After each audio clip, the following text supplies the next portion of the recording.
Karibu mpendwa msikilizaji na mfuatiliaji wa St. Gaspar Media katika kipindi cha maisha ya watakatifu. Ikiwa leo ni tarehe 6 ya mwezi Mei, tunasikiliza na kutafakari juu ya maisha ya Mtakatifu Evodi askofu. Mapokeo ya kanisa yanasema kuwa Evodi alikuwa askofu wa kwanza wa jimbo la Antiokia. Mtakatifu Inyasi wa Antiokia alirithi kiti chake cha uaskofu. Evodi aliwekewa mikono na kuwekwa wakfu kuwa askofu wa Antiokia na mitume wenyewe. Kadiri ya mapokeo, yeye ni mmoja wa wafuasi 70 waliotumwa na Bwana kuhubiri habari za ufalme wa mbinguni. Inasemekana kuwa yeye ndiye aliyelitumia neno wa Kristo kwa mara ya kwanza.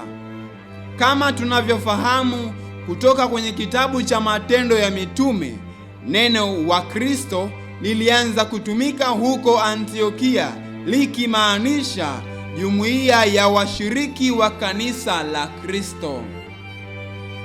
Itukuzwe damu ya Kristo! Milele amina. Tafakari fupi inayotokana na maisha ya Mtakatifu Evodi askofu. Hubirini mkisema, ufalme wa mbinguni umekaribia. Rejea Injili ya Mtakatifu Mathayo sura ya 10 aya ya 5 hadi ya 7.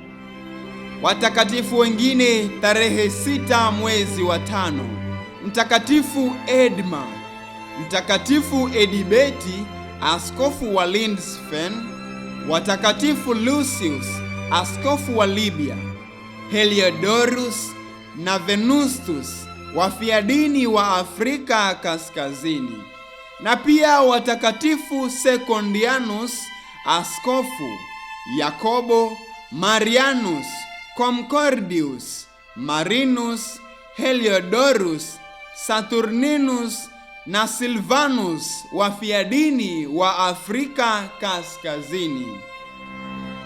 Mtakatifu Evodi askofu, utuombee.